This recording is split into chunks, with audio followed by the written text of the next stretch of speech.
வணக்கம். நீங்கள் இணைந்திருப்பது உதயன் டிஜிட்டல் வலையொலியின் பிரதான செய்திகளுடன். செய்தி தொகுப்பு உதயன் டிஜிட்டல் செய்தி பிரிவு. செய்திகளுடன் இணைந்திருக்கும் நான் லிஷா தரணீஸ்வரன். யாழ்ப்பாணம் மருதனார் மடம் காங்கேசன்துறை வீதியில் இன்றைய தினம் 3 உந்துருளிகளும் துவிச்சக்கர வண்டி ஒன்று மோதி விபத்துக்குள்ளான சம்பவம் ஒன்று பதிவாகியுள்ளது. இது குறித்து மேலும் தெரிய வருகையில் வீதியில் பயணித்துக் கொண்டிருந்த துவிச்சக்கர வண்டி ஒன்று வீதியை கடக்க முற்பட்ட வேளை பின்பக்கமாக வந்த உந்துருளியுடன் மோதியது. பின்னர் அந்த உந்துருளி நிலை குலைந்து பக்கம் மாறி வலது பக்கம் என்று எதிர் திசையில் வந்த 2 உந்துருளிகளின் மீது மோதி விபத்துக்கு உள்ளானது. விபத்தில் சிக்கியவர்கள் 5 பேர் காயங்களுக்கு உள்ளாகி தெல்லிப்பளை ஆதார மருத்துவமனையில் சிகிச்சைக்காக சேர்க்கப்பட்டுள்ளனர். மேலும் விபத்து தொடர்பான விசாரணைகளை சுன்னாகம் போலீசார் முன்னெடுத்து வருகின்றனர். அண்மையில் வேலணி பகுதியில் இடம்பெற்ற வாழ்வெட்டு சம்பவத்துடன் தொடர்புடைய சந்தேக நபர்கள் தேடப்பட்டு வந்த நிலையில் பிரதான சந்தேக நபரை 10 நாட்களின் பின்னர் நேற்று கைது செய்துள்ளதாக ஒரு காவல்துறை போலீசார் தெரிவித்தனர். கடந்த மாதம் 31ஆம் திகதியன்று வேலணை அராளி சந்திக்கு அண்மையில் காரில் சென்ற ஒருவரை பட்டாரக வாகனத்தில் சென்ற குழு ஒன்று வழிமறைத்து வாளால் வெட்டி கடும் காயங்களுக்கு உள்ளாக்கிவிட்டு தப்பி சென்றிருந்தது. கடும் காயமுற்ற நபர் யாழ் போதனா மருத்துவமனையில் சிகிச்சை பெற்று வரும் நிலையில் குறித்த வாழ்வெட்டுடன் தொடர்புடைய குழுவை போலீசார் தேடி தீவிர விசாரணை நடவடிக்கை ஆரம்பித்தனர். இந்த நிலையில் குறித்த சம்பவத்துடன் தொடர்புடைய பிரதான சந்தேக நபர் ஊர்காவற்றுறை போலீஸ் அதிகாரி தலைமையிலான அணியினரால் கைது செய்யப்பட்டுள்ளார். இதேவேளை குறித்த சம்பவத்துடன் தொடர்புடைய ஏனைய நபர்களும் விரைவில் கைது செய்யப்படுவர் என தெரிவித்த ஊர்காவற்றுறை போலீசார் கைதான பிரதான சந்தேக நபர் விசாரணைகளின் பின்னர் ஊர்காவற்றுறை நீதிமன்றில் முன்னிலைப்படுத்தப்பட்டு சட்ட நடவடிக்கைக்கு உள்ளாக்கப்படுவார் என்றும் தெரிவித்துள்ளமை குறிப்பிடத்தக்கது. யாழ்ப்பாணம் குருநகர் பகுதியில் ஹெரோயின் மற்றும் ஐஸ் போதைப் பொருட்களை உடமையில் வைத்திருந்த 4 இளைஞர்கள் கைது செய்யப்பட்டுள்ளனர். யாழ்ப்பாண போலீசாருக்கு கிடைத்த ரகசிய தகவலுக்கு அமைய மேற்கொண்ட சுற்றி வளைப்பின் போதே மேற்படி இளைஞர்கள் கைது செய்யப்பட்டனர். கைது செய்யப்பட்ட 4 18 தொடக்கம் 23 வயதுடையவர்கள் எனவும் அவர்களிடம் இருந்து 110 மில்லிகிராம் ஹெரோயின் போதைப் பொருளும் 30 மில்லிகிராம் ஐஸ் போதைப் பொருளும் மீட்கப்பட்டுள்ளன எனவும் சந்தேக நபர்களுக்கு எதிராக மேலதிக விசாரணைகள் இடம்பெற்று வருகின்றதாகவும் தெரிவிக்கப்பட்டுள்ளது.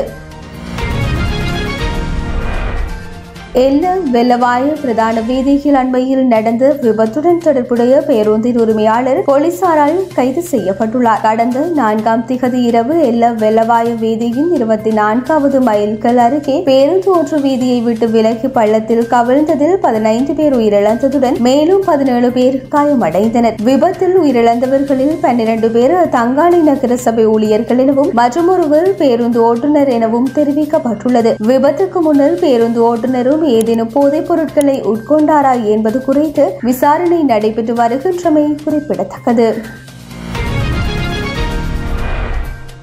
இந்தியாவின் புதிய துணை ஜனாதிபதியாக பாஜக தலைமையிலான தேசிய ஜனநாயக கூட்டணியின் வேட்பாளர் CP ராதாகிருஷ்ணன் வெற்றி பெற்றுள்ளார். இந்தியாவின் துணை ஜனாதிபதியாக நேற்று தெரிவான CP ராதாகிருஷ்ணன் இன்று பதவியேற்க உள்ளார். இந்தியாவின் 16வது துணை ஜனாதிபதியாக இருந்த ஜெகதீப் தன்கர் கடந்த ஜூலை மாதம் 21ஆம் திகதி பதவி விலகினார். வெற்றிடமான அந்த பதவிக்கான தேர்தல் நேற்று நடைபெற்றது. இந்த தேர்தலில் தேசிய ஜனநாயக கூட்டணியின் வேட்பாளர் CP ராதாகிருஷ்ணன், எதிர்க்கட்சிகள் அடங்கிய இந்திய கூட்டணியின் வேட்பாளர் சுதர்சன் ரெட்டி ஆகிய இருவரும் போட்டியிட்டனர். ராதாகிருஷ்ணன் 452 வாக்குகள் பெற்று வெற்றி பெற்றார். அதற்கு அமைய இந்தியாவின் 17வது துணை ஜனாதிபதியாக CP ராதாகிருஷ்ணன் தேர்வு செய்யப்பட்டுள்ளார்.